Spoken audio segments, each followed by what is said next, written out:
My name is Jessica Vespris, My name is Neha Kramer. and we are the co-chairs of the INPCS Education Committee. Today, we have the great honor of presenting the Tara Cook Award for Innovation in Neuropalliative Education. This award is named for its first recipient, Tara Cook, a treasured colleague, friend, and founding member of our neuropalliative community, who we lost in 2021 to colon cancer.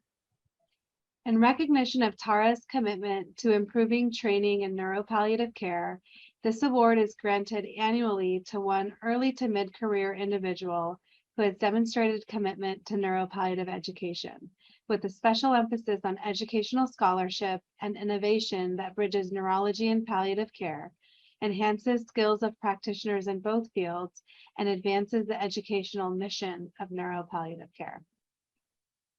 This year's recipient is Dr. Ambereen Mehta.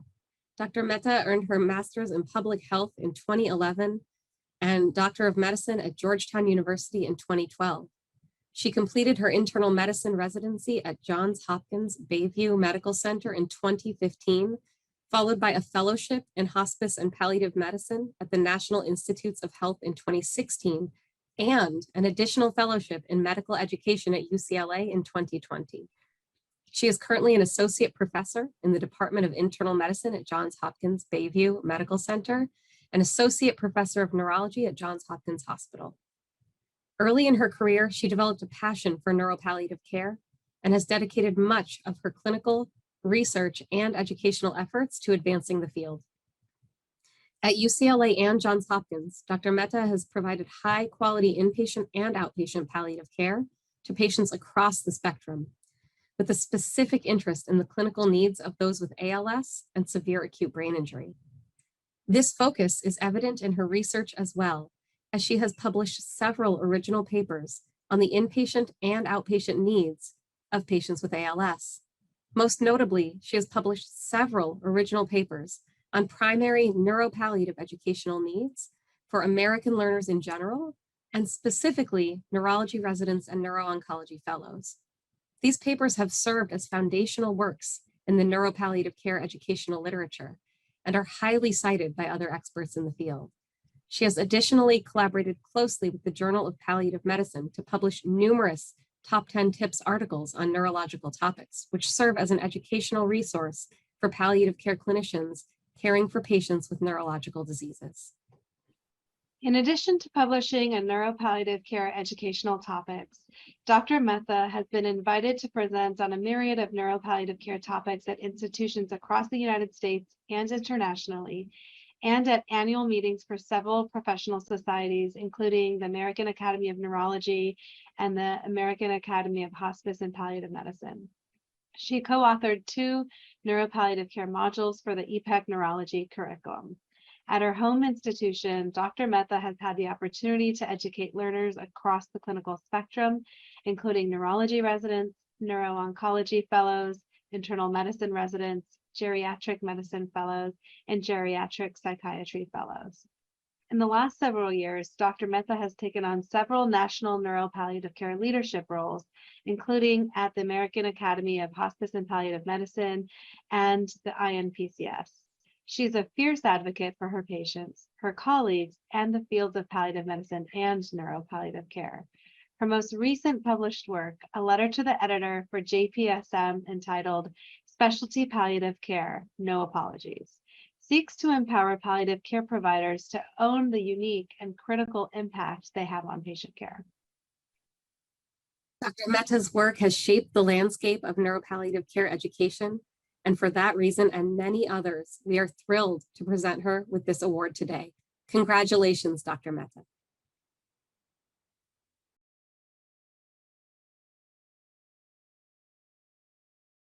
Thank you, Drs. Vespris and Kramer, for that wonderful introduction. And thank you so much for this incredible honor to receive the Tara Cook Award and to be able to speak today.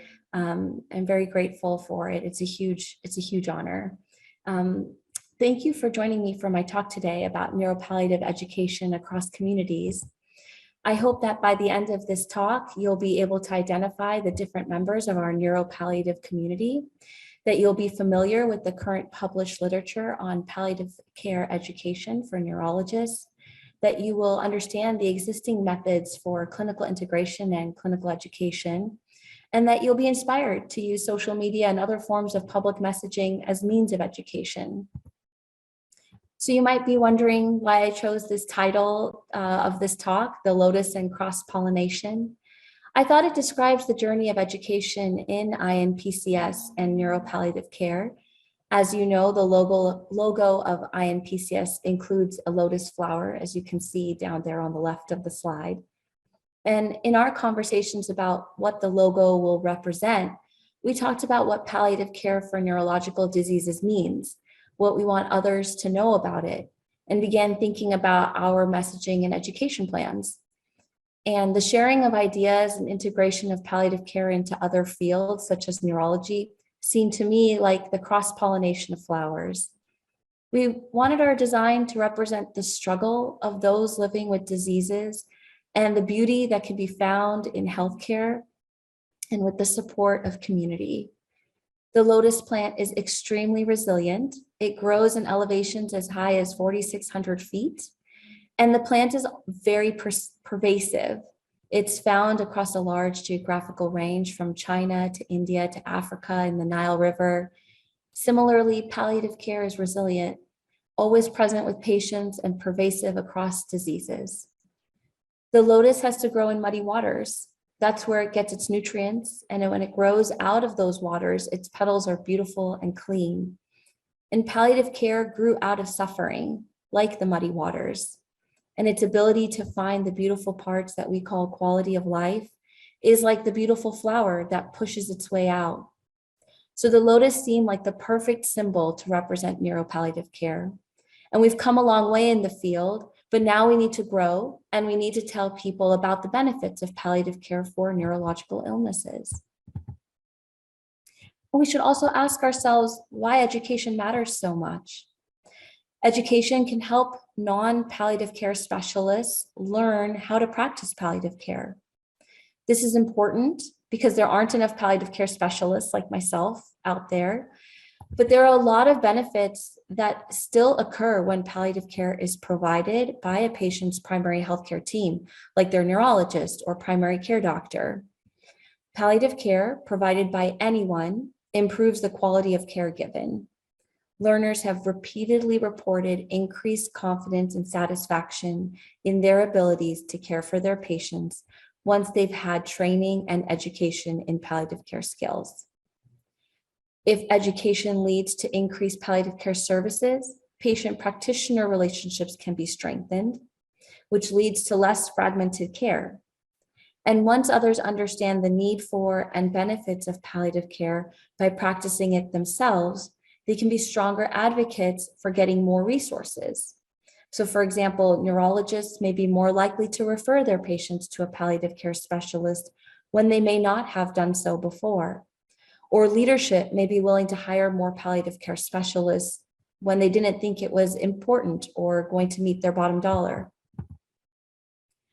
And education should not just be aimed at the physicians or multidisciplinary healthcare team members. There are a lot of people who can help us with education. It should be tailored to meet the unique needs of the different members of our community. And we should be developing our content with the input of these different community members to make sure that we're actually meeting their needs. Our diverse community gives us so much potential. Many of us wear different hats and are part of more than one of these groups. Traditionally, the focus has been on formally educating healthcare professionals, mostly doctors, physician assistants, nurses, and increasingly there has been a recognition that there's an importance to educating other members of the interdisciplinary team as well, like chaplains or social workers or therapists. Patients and care partners have a significant role in education. Their voices not only serve as our teachers, but also as our advocates. And the expansion of social media services like Twitter has led to an explosion of opportunities to reach new members. Over the next few slides, I plan on sharing some of the education work that I have done in each of these sections. So medical research provides education to the scientific community. It creates an evidence-based foundation on which to affect change. And my interest in neuropalliative care began while I was part of the palliative faculty at the University of Virginia. And it was actually because a neurology resident shared with me that she did not feel comfortable with difficult conversations or managing symptoms, which are the basics of palliative care skills. And it began my interest in trying to understand what palliative care education exists currently for non-palliative care specialists in the US training programs. Because in order to enact any change, I wanted to understand what we're working with. And so this study we led was a scoping review with one of my mentees, Kate Paulson.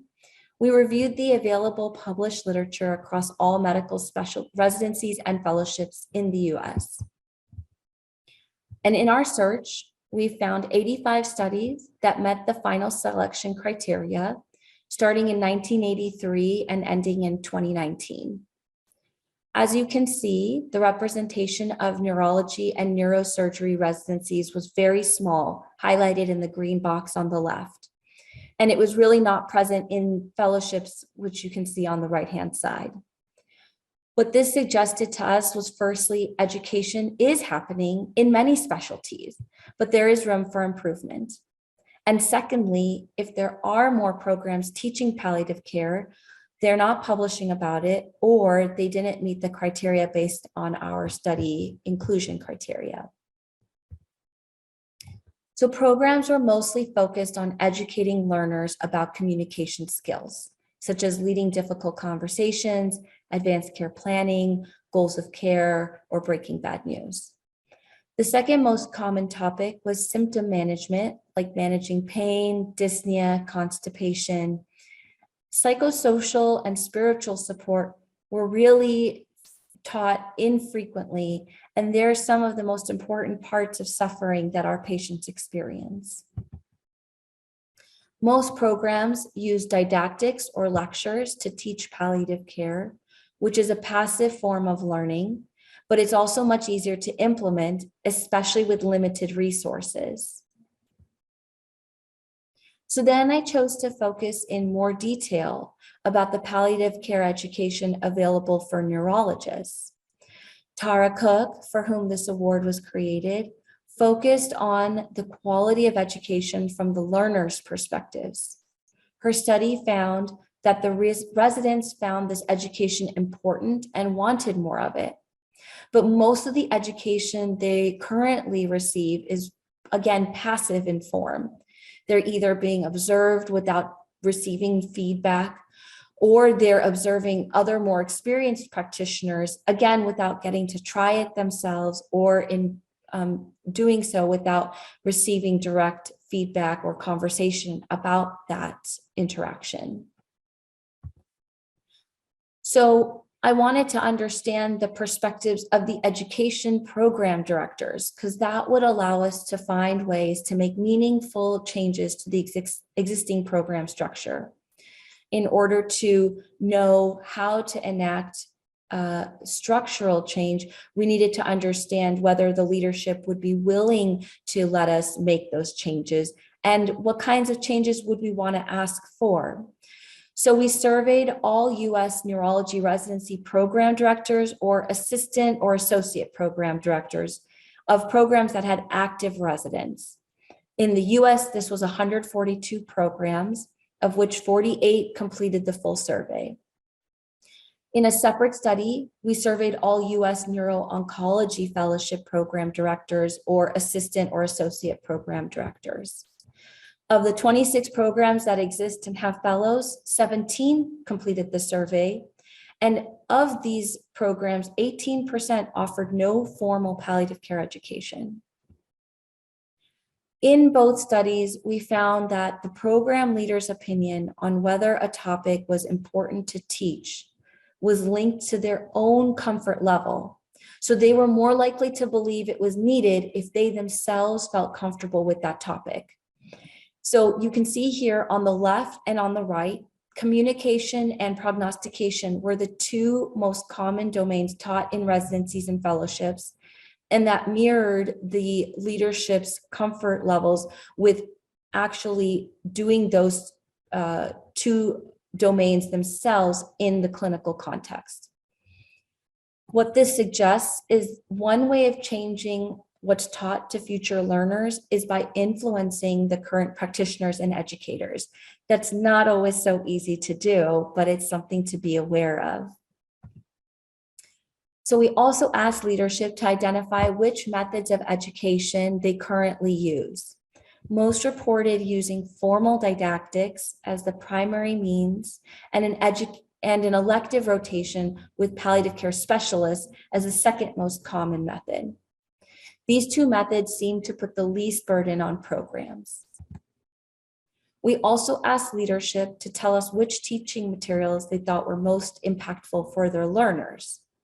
Interestingly, they were mixed in their responses. Some said required rotations with palliative care were the most effective, and others thought it was the least effective way of teaching.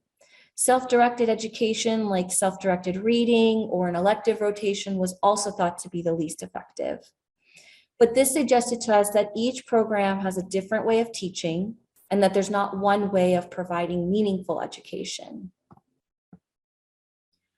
The most common reasons for limiting education that was reported were time and resources.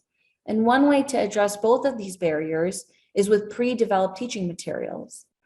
To know whether these programs were using pre-developed tools or teaching on their own, we asked them to tell us about the type of educational materials they use.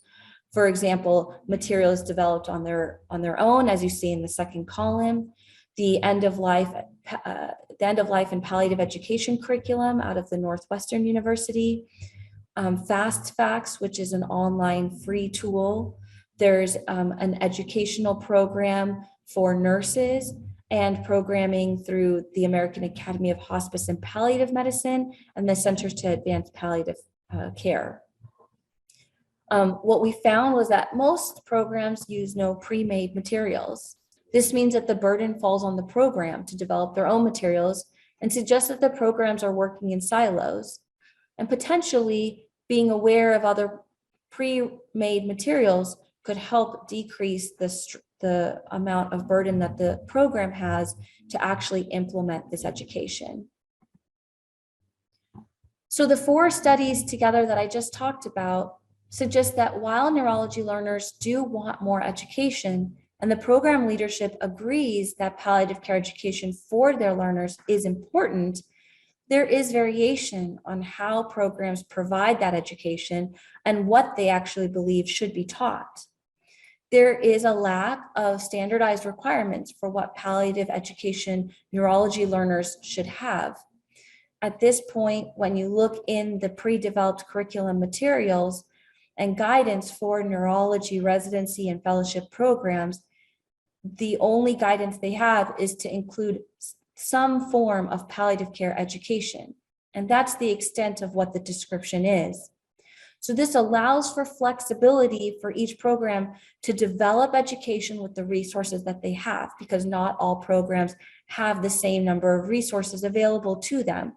As I said earlier, many places have no palliative care specialists available to them. But it also creates significant variations in the quality and quantity of education that our learners are receiving. And that can lead to big gaps once they graduate and go into practice on their own. With clinical education, we directly affect the knowledge and skills of the future healthcare providers.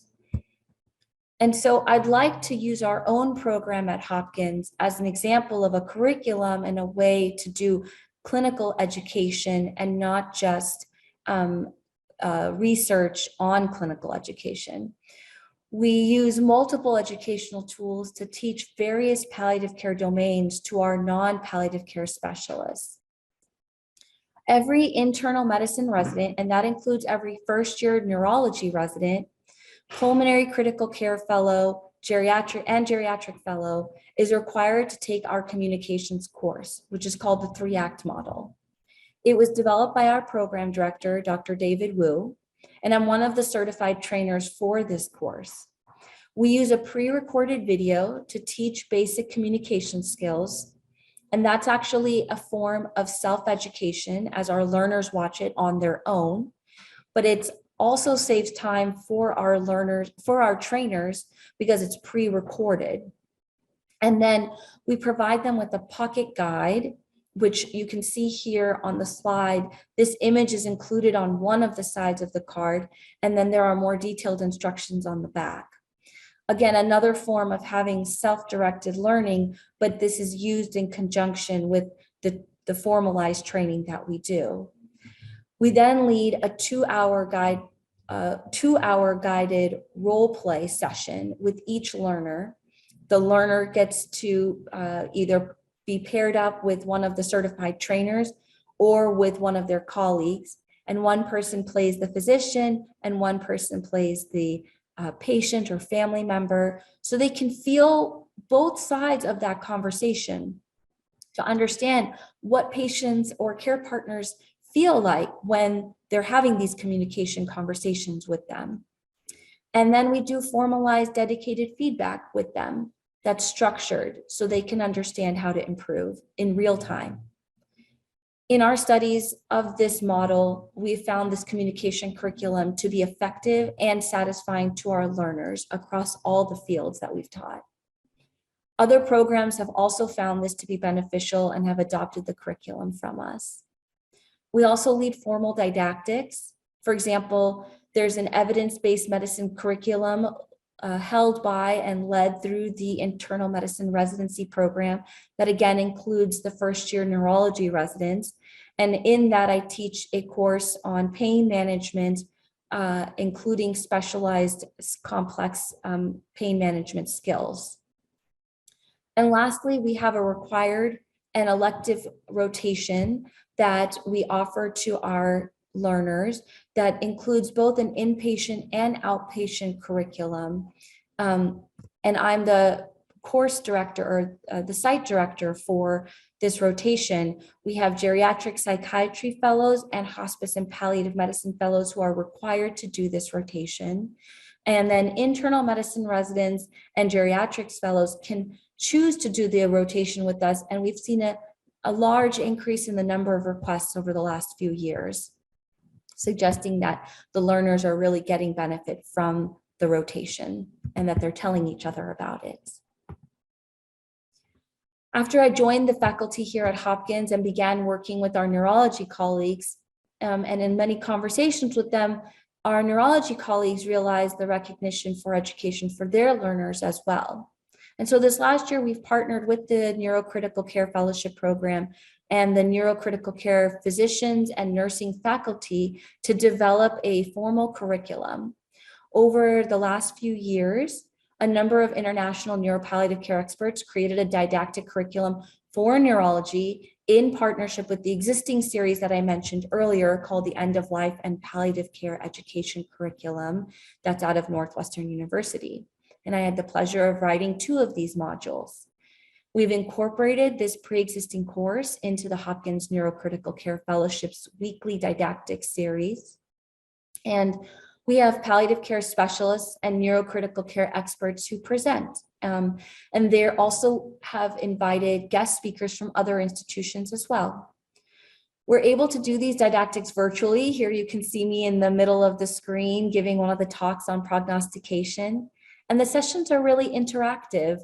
There are slides to guide the conversation, but the learners are engaged and they want to talk about their struggles that they experience with the current practice of their palliative care skills. And then they want to ask questions about how to learn to get better and to improve their skills. And so most of the time, even though it's a more formal didactic, it turns into a informal conversation that meets the needs of the learners at the moment. We also plan on formally evaluating this didactic series, but informally, we've received a lot of positive feedback from the fellows and from the faculty who have been very enthusiastic to join and present as well. In addition, we have a simulation center in which learners can practice their skills with standardized patients. Our neurocritical care and palliative care faculty have written cases that are commonly encountered in the neurocritical care unit. Trainers who are specialized in this form of education called Vital Talk monitor each session and then provide formalized feedback after each learner has had a chance to practice their communication skills with the patient actor. This curriculum incorporates active and passive forms of education, and it uses multiple methods of teaching, which is based on the research that I presented earlier. It also encourages our neurocritical care faculty, our physicians, and our nurses, as you can see here in the pictures that I have on the right. These are many of the leadership in our group who are all part of the neurocritical care department. And their active engagement brings awareness within the neurocritical care department that palliative care education is a priority. In time, we hope to evaluate whether this education translates to clinical care as well. We want to know whether our palliative care consults whether more of them are being placed because of this education. We want to ask if clinical outcomes are being affected because of this education. It's really our hope that this will help to improve the care of our patients at the end of the day. And there's been a lot of work to develop formal palliative education for neurologists and other programs as well. This includes the development of 2 fellowship programs specifically for neurologists hosted through palliative care programs. One is at the University of Colorado and the other one's at the University of Rochester. It's been really an incredible development over the last 5 to 10 years. So integrating palliative care clinical services into the care services of other specialties is an important and effective way of teaching other healthcare providers, patients, and their care partners. In some way, this is the cross-pollination I was thinking about. This last year, for example, at Johns Hopkins, we opened the Center for Specialty ALS Care at our institution. And I was able to join right at the beginning of the clinic's opening.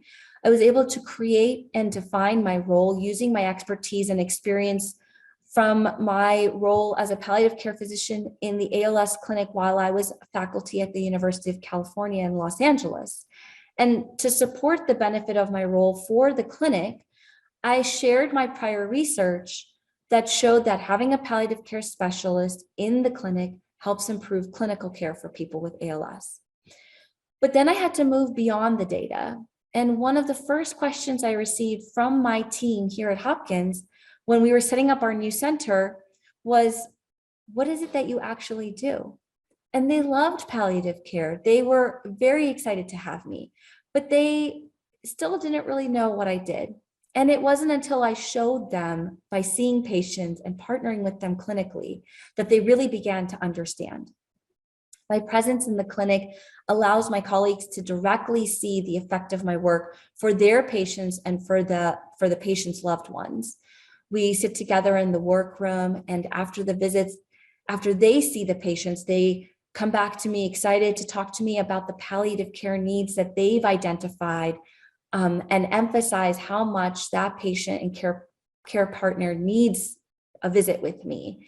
They're becoming advocates for palliative care themselves. They're recognizing the palliative care needs themselves and indirectly even practicing palliative care themselves.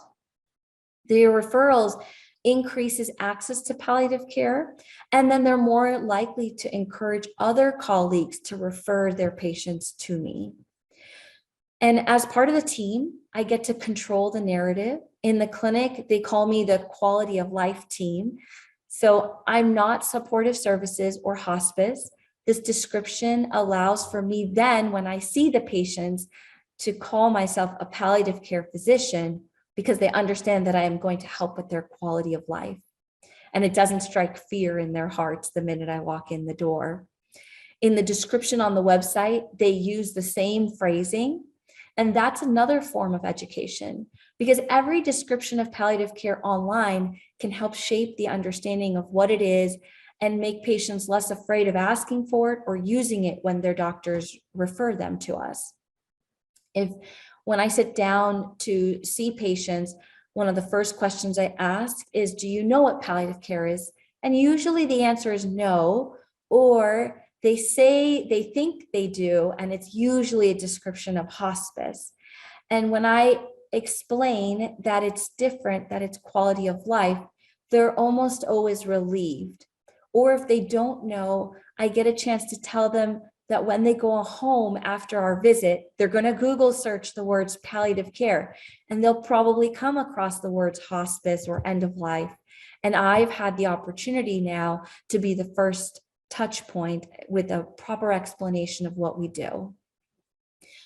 Then I build rapport with them, and it makes them trust me even more. And then instead of just being their physician who refers them or encourages them to come, it's them asking to see me. So it's a wonderful opportunity. Clinical education and integration are wonderful, but they're not always feasible or immediate. And they don't always reach the audiences that are missing out on this information, but those audiences are still crucial to our field, such as patients and the care partners. So social media helps to do that. And in the world of so much information right now, social media is also a way of highlighting research, clinical integration programs that are happening that are relevant and impactful so that other people can learn from that. Again, another form of education.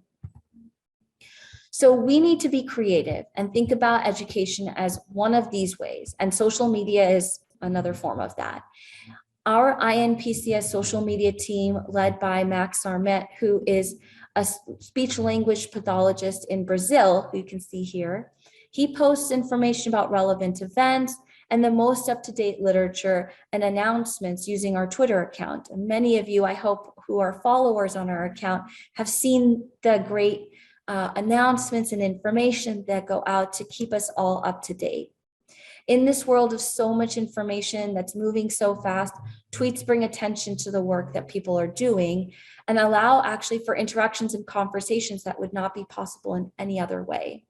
We have a Facebook page as well that brings together the community that's not active on Twitter, because Twitter can often be very overwhelming. And in the future, we hope to have other forms of social media representation like LinkedIn or a YouTube channel or podcast. Lastly, but probably most importantly, the partnerships with societies are necessary to messaging with the public and the members of these societies, who often have ability to affect change on a higher level through leadership and advocacy. These are just a few examples here on this slide. Many of these are aimed at teaching neurology groups about palliative care. For example, INPCS has a formal relationship with Neurology Live, an online source of news for neurologists, and we write blogs for them. And I was recently invited to speak on their podcast, which is called Mind Moments, which you can see here on the left. They had never had a palliative care talk, and I had the opportunity to really share that with that community. We have a formal relationship also with the PMD Alliance, and one of the members of our social media, of our Strategic Communications Committee, is actually one of the PMD Alliance members. So we get a great relationship in learning what that community needs to be hearing. And there are INPCS members who connect us with other societies like Me Over PD. Again, another member of our community represents and was a founding member of this group. Some of these are teaching the palliative care community about the palliative care needs of people with neurological illnesses. For example, when Drs. Benzie Kluger, Ed Richfield, and Christine Ricci, who are all INPCS members and leadership partners, they were guests on the Jerry Powell podcast to talk about neuropalliative care and INPCS.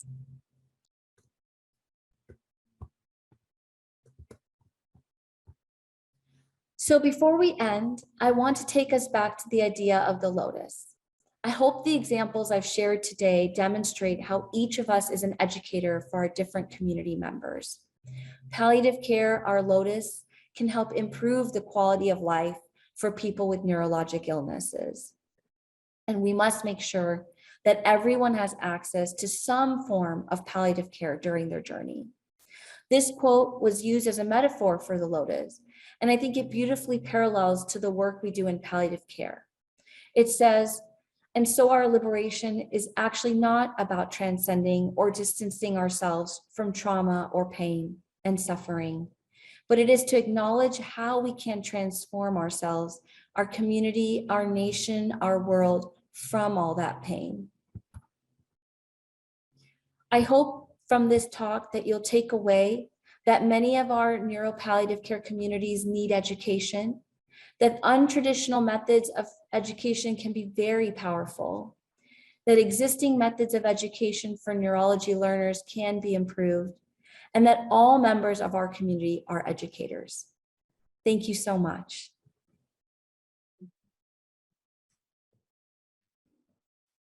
Ambereen, congratulations again on receiving the Tara Cook Award, and thank you for a wonderful talk. Thanks to all of our attendees for your attention as well. I just want to remind everyone to submit your questions on the right of the screen there. I want to start with some of the questions that our conference attendees have been sharing here. The first question for you, Dr. Mehta, is what have you learned about what neurologists need to learn in your work embedded in the ALS clinic? So that's a great question. I think, you know, that answer has come from conversations with the people who are receiving the education and then the people who are receiving the care. A lot of conversation today about neurologists learning about the interdisciplinary and multidisciplinary team roles and how they can be part of that, not necessarily how they can lead that, but how they can be part of that team, and changing kind of the culture of the way in which neurologists maybe are trained early on in terms of, you know, understanding that their role is one part of the team. That I think is really a crucial component of just how we lay the groundwork for all further education after that. And I think really in the world of palliative care, it's learning, I think the fundamental question of what is palliative care for neurological illnesses, and that's so basic, but I think we still struggle with how to explain that, how to comprehend that, and that it's not just communication skills, which I think there's a large focus on. There's also a lot of, you know, physical, emotional, spiritual needs. Absolutely. And you mentioned sort of educational, a key educational gap there, a key existential question in what is palliative care, what is neuropalliative care, what is in that toolbox that we then need to teach. Piggybacking off of that, you know, your research and others has established now the need for and the interest in neuropalliative education or palliative care education for neurologists. What do you see as the next topic areas or challenges that you'd like to see appearing in the educational research literature over the next several years?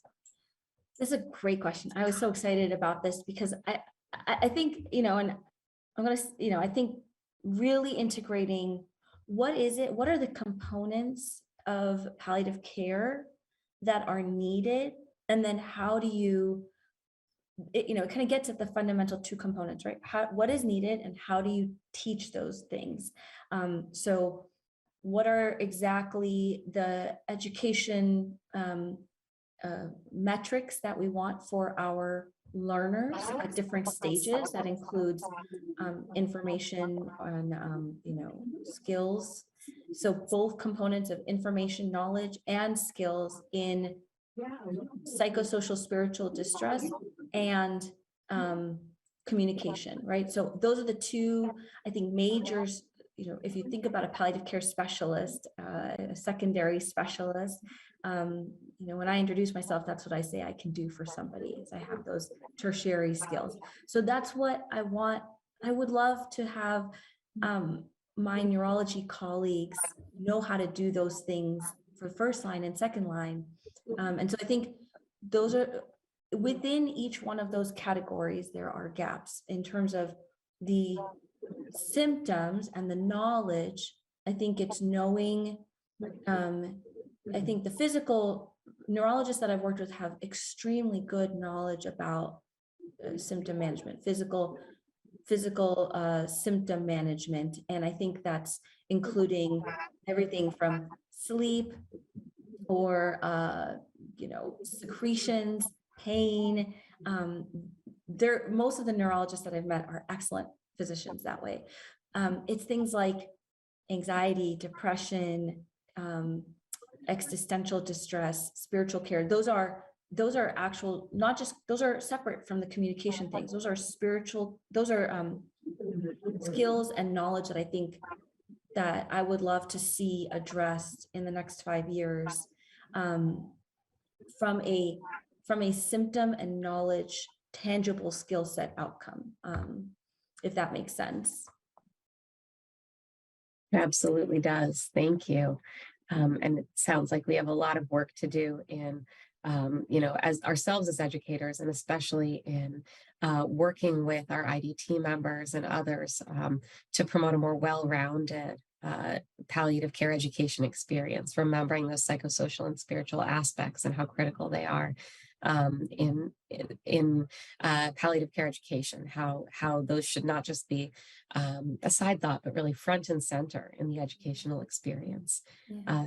To that end, Milena asks, what would you like to see patient and family members do to promote neuropalliative care education to contribute to that landscape? That is a perfect question, because I think so I am so grateful for the patients and their care partners in teaching me all that I've learned by being patient and being understanding and being actually true partners in the relationship and in the team. And I think patients and care partners can give feedback. So one of the most helpful things is giving feedback. And I know that that's hard to do because we're not always empowering a patient or care partner to give that feedback. And it's not feedback necessarily on how well a physician is doing or how well their team is. It's really just, it would be really important to, speak up and explain what they're experiencing and where are the gaps that, in the care that they're experiencing. They don't have to have the answers for how to solve it. They don't have to critique anybody if that feels uncomfortable, which I would feel uncomfortable. But it's maybe saying, this isn't working so great for me. How can I partner with you? How can I help you? And I know that that's putting another burden on the patient and care partner, but maybe right now that's the phase we're all in, where we really are reliant on patients and care partners to help us understand what we are doing well and what we're not doing well, and teaching us, where we can focus our energies on, because there are limited resources. I think welcoming care practitioners and making us aware of where we can actually join them for, like, if they were willing to let us into support groups too, which I know they are. I've been welcomed many times. So we can hear, even just being a fly on the wall, not to join as the lecturer or presenter, but to join a support group just to listen to the daily struggles, and being accepted into that realm would, I think, be really important. And then I would encourage, as you all are doing, though I'm preaching to the choir here, the people who are here are advocates and active and involved.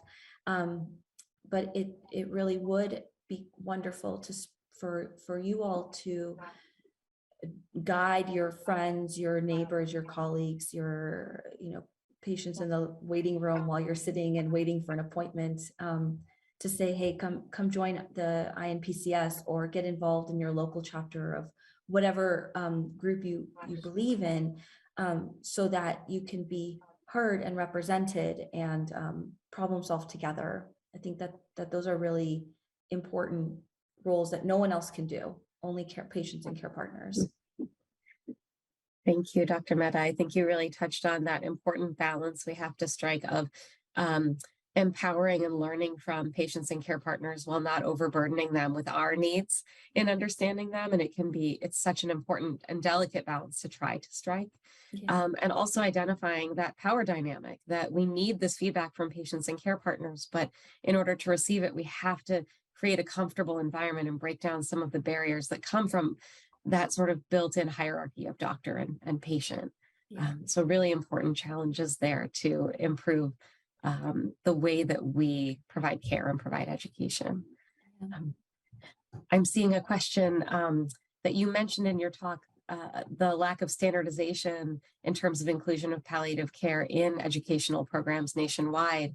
And the question that follows is, what role do you believe INPCS can play in improving that standardization and maybe in the educational landscape of neuropalliative care broadly? Yeah, I think that's a twofold thought. One is, I think we're already starting to do some of that. For example, the EPECN curriculum that Jess and Neha, you were both instrumental in developing, implementing, and getting out to everybody. And I know there were thousands of people involved in that, or maybe hundreds, but thousands of hours spent on developing that. And I think that that's for example, before that was developed, for example, in the other institutions that I was working at, it was, gonna be just me and whoever else I could, rein together to let me do a couple of random talks, and who knows how good they were. And now I found with extreme ease, I was able to say, hey, look, there's this vetted curriculum, and it makes it so much easier to then make the sell to a program director to say, look, I got this vetted program. It's going global, literally, and we need to include it. And it made it also, so I think creating tools like that, and then getting them out there, and then studying them and understanding how useful are they, what is useful about it, why is it useful, and what are the long-term outcomes of that. I think it's really going to be important to find opportunities to get in there, to find little, wherever there's a champion and willing to support us, then to have the tools ready to do that. So I think we've already begun to develop some of these tools, for example, just standardizing, and then potentially even having a space where we can come back and compare notes, say what's working well, what's not working well. Maybe one of the wonderful things is kind of having like easy access to specialists to say, I don't have somebody to present about this topic at my institution, but here's a database of people who are experts. I can call on them easily.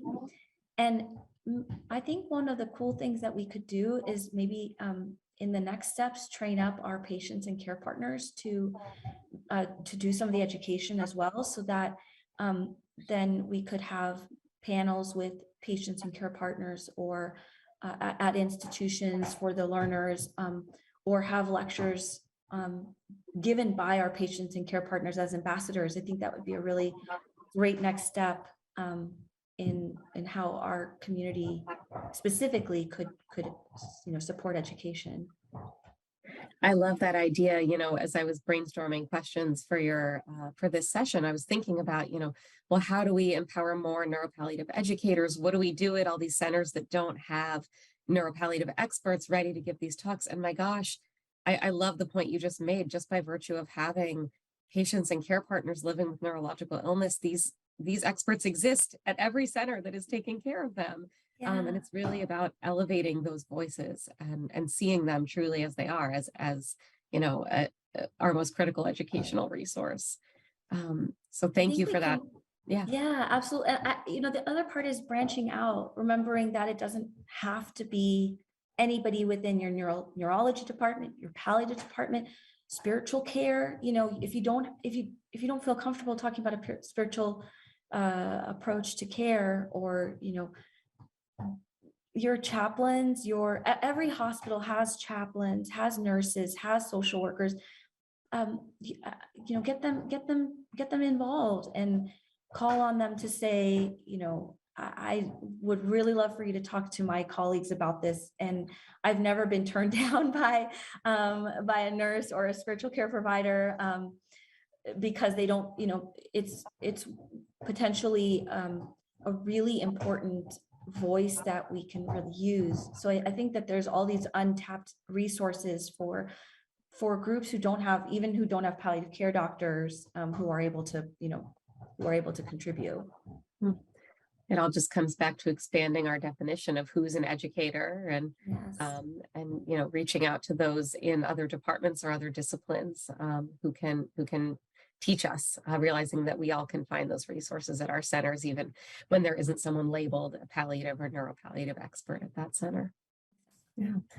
I'll also, as you're shouting out the importance of studying things like the epic neurology curriculum, I will shout out Tarini Goyal and Kate Brizzi, who did submit a poster that y'all can find in the poster area on dissemination of the epic neurology curriculum to several centers and how that went. So definitely take a look at that. And thank you for highlighting that as one of our most exciting of many newly created educational resources through INPCS. Yeah. I'm seeing a question in the chat. Do you think part of the tendency to see siloed educational materials cropping up simultaneously in parallel is partly driven by the overvaluation of the development of new or original materials for academic promotion? Are we getting in our own ways? Yeah. I mean, so I'm one to say I hate reinventing the wheel. I think efficiency is incredibly valuable, and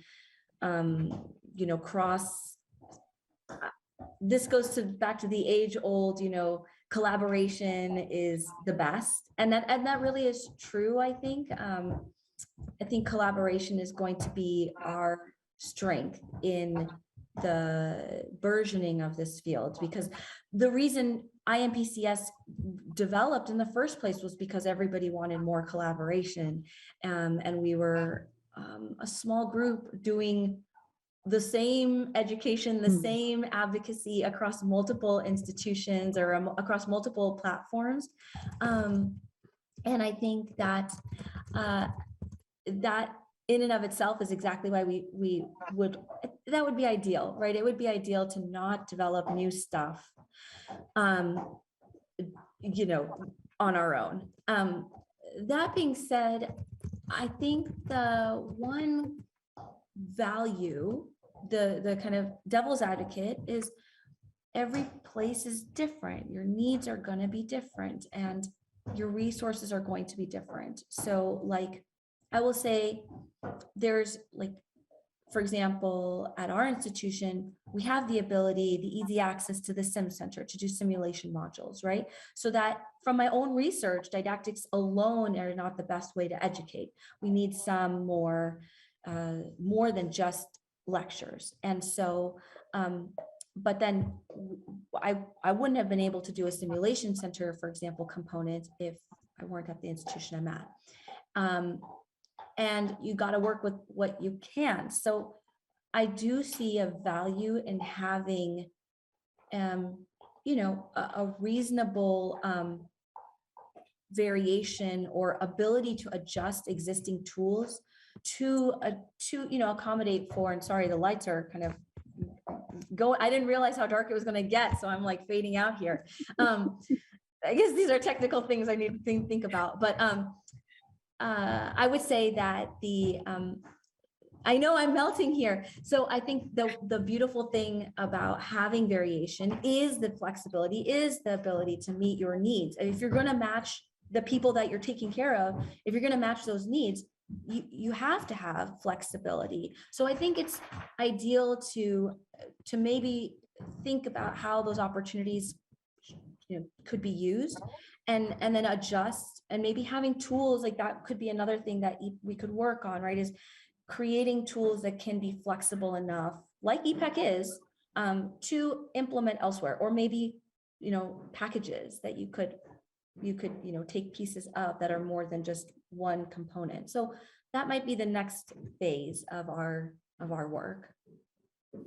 I think that makes a lot of sense, and you're right. I think EPIC and other resources are built to hopefully provide a framework that can be built upon so that someone can craft their own talk with use of materials to give them a jumping off point and some expert input. There's another question that goes in a little bit of a different direction, but I do think that, this speaks to some of your work as well. There's a question, has there been new work in the literature looking at referral triggers or models of tiered primary and subspecialty palliative care in the ALS clinic? And I think, Dr. Mehta, I think you've published both on looking at automatic referral in the ALS clinic as one model of care. And I think you've also published, actually, I know you published on different models of provision of palliative care in ALS clinics. So I'd love to hear your thoughts on this question. Yeah, absolutely. I think so. From my understanding, I will be, please correct me, anybody in the audience. I just haven't looked at most recently triggers for ALS. However, I would say my understanding is that there are no more, and Kate Breezy is another physician who looks, who has been working on this research as well. In terms of triggers, there are, there's still work to be done. To my knowledge, there are no set triggers for ALS referrals for palliative care. There are, and especially there are no triggers that have been kind of studied systematically, like randomized control trials and things like that, which I think would be helpful. And, I think my kind of universal model was mostly out of, again, this is going to your champions and where you can find the most support. I was able to embed in that clinic as UCLA, and as I am here. And that's been a great way to kind of get myself in. But the kind of updated triggers and things like that still have not been identified as, kind of universal methods to kind of give as recommendations. I think we have time for one more question before we run into the next session. There's a question here. I would love to hear your thoughts on how to further expand and define current ACGME requirements and competencies for palliative care exposure in neurology residency. And do we think that the creation of more specific subcompetencies would be helpful for program directors in furthering palliative care education in neurology residency? I do. I think it would be really helpful. I think even just I think all the work that we've talked about during this conference and the research that's being done in terms of defining kind of takes us back to what is palliative care for neurological illnesses and defining what are the key competencies that we want our learners to have. And that would come potentially downstream from, the research we're doing to say, okay, are curricula like these actually going to get, what would be really helpful are longitudinal studies that look at patient outcomes that say, okay, I've taught my students these things, and then and then they took care of patients, and then those patients and care partners told me that worked or they didn't work. I think those are going to be the necessary studies that should happen, and that can then guide to say, okay, these are like the checkpoints along their careers that we should try to aim for. And even just a little more specific than just palliative care for the milestones would be, I think, really important, because when you're trying to, as a program director, pick lecture here versus didactic there, or money spent on the sim center versus not, I think that helps really support where you're going to put those funds. And so I think that would be a really helpful, guidance for our colleagues. Thank you. I can't imagine having time for another question that we could possibly do justice to in a minute and a half. But, thank you so much for sharing all of your insights and your work, and congratulations again. And thank you for everything you do to promote neuropalliative education and carry forth the legacy of Tara Cook, who's, in whose memory you've been awarded this honor. Absolutely.